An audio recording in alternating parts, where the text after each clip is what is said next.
일단 이 견피증은요, 피부에 이제 주로 나타나는데 우리 몸의 이 피부는 꼭 몸의 겉에만 있는 게 아니라. 안녕하세요. 쭌박사 이유준 원장입니다. 오늘은 전신성 견피증에 대해서 말씀드리겠습니다. 전신성 경피증은 무슨 병인가요? 네, 전신성 견피증 하면 정말 들어보기 어려운 질병인데요. 자가면역 질환 중에 하나입니다. 이 자가면역 질환은요, 한 100개가 넘는데요. 그 중에 하나가 이 전신성 견피증입니다. 전신성 견피증은요, 전신성 경화증이라고도 불리는데요. 같은 말입니다. 영어로는 시스터믹 스클레오시스라고 부릅니다.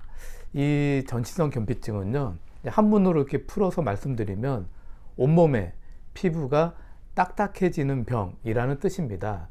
전신성 경피증의 증상은 무엇인가요?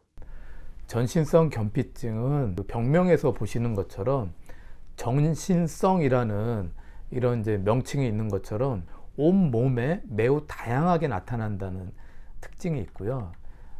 첫 번째가 이제 피부의 증상인데요. 우선은 피부의 색깔이 변하는 겁니다. 제가 이제 현장에서 환자분들하고 이제 상담을 하고 진료를 할 때 느낀 거는 환자분들 대부분 초반에 피부 색깔이 이렇게 변하는 거에 대해서는 둔감하게 넘어가는 경우가 많았습니다. 그래서 이제 팔뚝에 피부가 좀 검어졌는데 왜 그러지? 그리고 넘어가는 거예요. 발목에 피부가 좀 검어졌네. 이 쇄골 밑에 피부가 검어졌네. 초반에는 이렇게 잘 인지를 크게 못 하시고 넘어가는 경우가 이제 많았습니다. 이제 문제는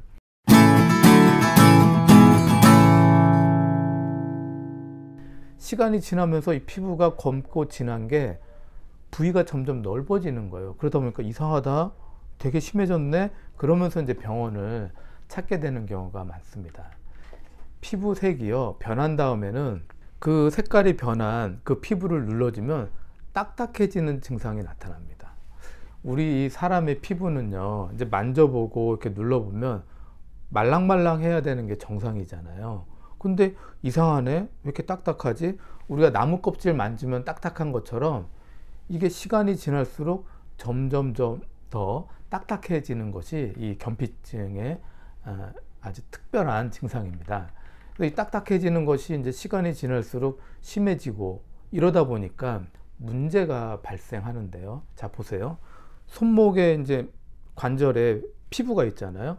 이 손목 관절의 피부가 딱딱해지는 거죠. 그 다음에 손가락에 관절이 있잖아요. 손가락 관절의 피부가 딱딱해지는 거예요. 똑같이 발목, 팔꿈치, 무릎, 또 얼굴의 피부가 딱딱해지는 겁니다. 이러다 보면은 이 관절을 감싸고 있는 피부가 딱딱해지니까 관절을 잘 못 움직이는 또 증상들이 발생합니다. 자, 보세요. 손가락 피부가 딱딱해지니까 환자분들이 오셨어요. 좀 초반은 아니고 중기 정도 넘어가면 구부렸다 폈다 하는 게 어려워지는 거죠. 주먹을 쥐어 보세요 그러면 완전하게 쥐는 게 안 되는 거죠. 처음부터 그랬던 건 아닙니다. 처음에는 색깔만 변했다가 딱딱해지다가 나중에는 주먹을 완전히 쥐질 못해요. 손가락을 완전히 펴보세요 그러면 완전히 피는 게 안 돼요. 그러면 이렇게 이 정도만 움직이는 거죠. 이러다 보니까 숟가락질, 젓가락질을 못하는 이 관절의 가동 범위가 잘 안 되는 이런 증상들이 나타나는 거죠. 그리고 이 손목에도 피부가 있잖아요. 이 손목 관절에 피부가 있는데 이게 딱딱하게 굳으니까 손목을 구부리고 피는 것이 잘 안 되는 거예요. 자, 손목을 움직여 보세요 그러면 이렇게 움직이는 게 아니라 이 정도밖에 못 움직이는 거죠. 그리고 팔꿈치의 관절에도 피부가 있잖아요. 이게 딱딱해지니까 팔꿈치를 구부려 보세요 그러면 이게 안 되는 거예요. 완전히 펴보세요 그러면 완전히 피는 게 안 돼요. 이렇게 이 정도만 되는 거죠. 굉장히 불편한 이런 증상들이 생깁니다. 물론 처음부터 이렇게 관절의 가동 범위가 안 되는 게 아니고요. 처음에는 색깔만 변했다가 딱딱해졌다가 그 다음에 중기 말기가 되면 이런 일이 발생한다는 거죠. 그리고 무릎도 마찬가지예요. 우리가 무릎에도 관절에 피부가 있잖아요. 무릎 관절 피부가 딱딱해지니까 걷는 게 잘 안 되는 거예요. 그러니까 뭐가 안 돼요? 계단을 올라갈 때 또 버스 타러 이제 버스 계단을 올라갈 때 잘 안 되는 거죠. 그러다 보니까 기둥을 잡고 또 난간을 잡고 올라가고 내려가야 하는 이런 불편한 증상들이 나타나고, 또 발목에 관절에 이 피부도 딱딱해지니까 이렇게 내가 신발 신는 게 잘 안 되지, 이런 증상이 나타나고, 또 그러다 보니까 걸음을 걷다가 넘어지는 그런 분들도 간혹 있습니다. 그리고 여기 상담을 하고 이제 치료를 하고 계시는 분도 초반에는 계단 오르내리는 게 너무 힘드니까 말씀이 어떻게 얘기하시냐면, 계단을 이렇게 우리가 일반적으로 내려가는 게 아니라 옆으로 한 계단 한 계단 디디면서 내려가시는 거고, 올라갈 때도 그렇게 움직이시는 거죠. 그러다 보니까 이 관절의 움직임에 굉장히 불편한 문제가 생깁니다. 또 하나는 이제 얼굴인데요. 이 얼굴에 피부가 있잖아요. 근데 이게 딱딱하게 굳는 거예요. 그러다 보니까 표정이 잘 안 지어지는 거죠. 이제 여기 오셔서 치료 지금 하시는 분이 이제 어떤 문제가 있었냐면, 얼굴이 부은 상태에서 굳었어요. 이러다 보니까 웃는 표정이 잘 안 만들어져요. 우는 표정도 잘 안 만들어지고, 그러다 보면 우리가 웃는 표정 할 때 주름이 지잖아요. 눈가 주름, 미간 주름, 이런 주름들이 생기는데, 이런 주름이 아무리 웃으려고 해도 만들어지지가 않고 표정도 안 만들어지는 거죠. 그리고 나중엔 음식을 씹을 때도 불편한 이런 경우가 생깁니다. 일단 이 견피증은요, 피부에 이제 주로 나타나는데, 우리 몸의 이 피부는 꼭 몸의 겉에만 있는 게 아니라 입 안에 구강에도 점막이 있고요, 이 식도에도 점막이 있고, 위장, 그 다음에 소장, 대장, 직장, 이런 데 점막이 다 있는데요, 이런 부위도 딱딱해지는 이제 문제가 발생합니다. 게다가 이제 우리 몸에 폐도 있잖아요. 이 폐에도 이제 폐 겉에 폐 조직이 있고 폐 점막들이 있는데, 이런 것들이 딱딱하게 폐 점막들이 변하다 보니까 우리가 숨을 들이마셨어요. 그런데 이 폐 안에서, 폐에 있는 그 폐포에서 산소를 빨아들여야 되는데 빨아들이는 게 안 되는 거예요. 왜냐하면 폐가 딱딱해지니까 우리가 이 폐섬유화라고 하는 증상이 발생합니다. 그러다 보니까 산소 공급이 안 되니까 사망하는 이런 문제도 발생할 수 있습니다. 물론 이렇게 폐섬유화가 오는 경우는요, 굉장히 말기에 나타나는 증상이기 때문에 흔하게 나타나는 것은 아닙니다. 또 이 밖에도 이제 구강 점막, 이런 식도의 점막이 딱딱하게 이제 변하는 게 문제가 발생하는 건데요. 여기 식도가 있잖아요. 음식을 이제 넘겨야 되잖아요. 그러면 식도가 꿀렁꿀렁하게 이렇게 분절 운동을 통해서 음식을 밑으로 쭉쭉 내려보내 주는데, 딱딱한 음식, 그 다음에 나름 덩어리가 있는 음식을 넘겨주면 잘 이렇게 그 주물르면서 밑으로 내려주는 분절 운동을 통해서 밑으로 내려주는데, 딱딱하게 굳어버리니까 이게 안 되는 거예요. 그럼 어떻게 되겠어요?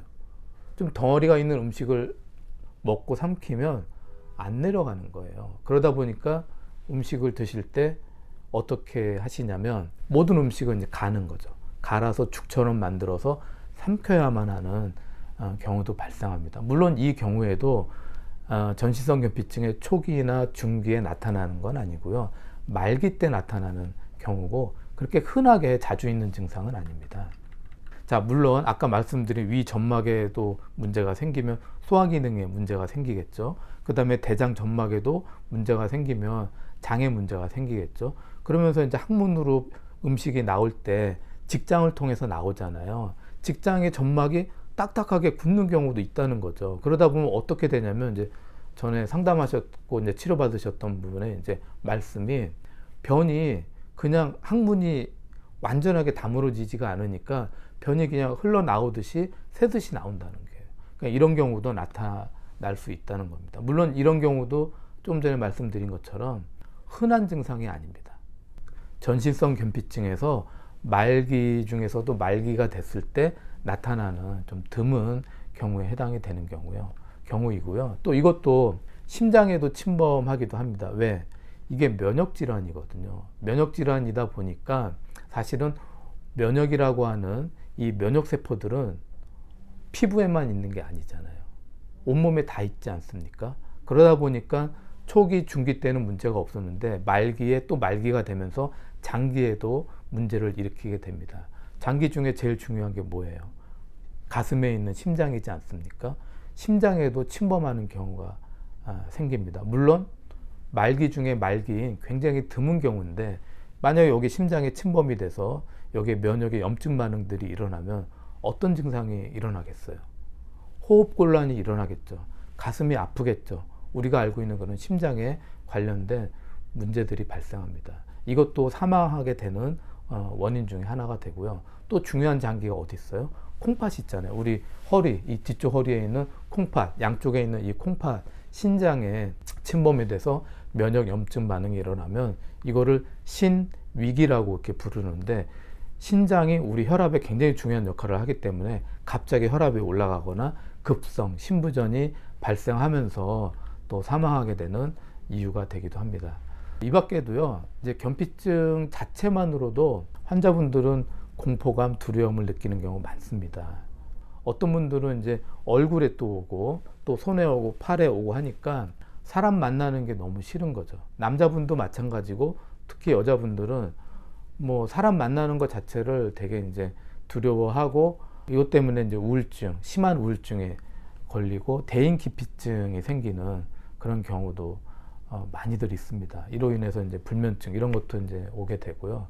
또 이제 피부가 딱딱하게 자꾸 이제 굳어지니까 이 과정에서 피부에 면역 염증 반응이 일어나는 거거든요. 그러니까 피부가 붓는 것뿐만 아니라 피부가 자꾸 따끔따끔 따가운 거예요. 10명이면 10명이 다 그런 증상을 호소하는 건 아니고, 제가 현장에서 느껴보기에는 10분이 오면 한 2분 정도는 피부가 따갑다, 너무 따갑다, 고통스럽다, 피부가 너무 가렵다, 이렇게 호소하는 분들도 있습니다. 오늘은요, 전신성 견피증에 대해서 말씀드렸습니다. 찜박사 이유준 원장이었습니다. 감사합니다.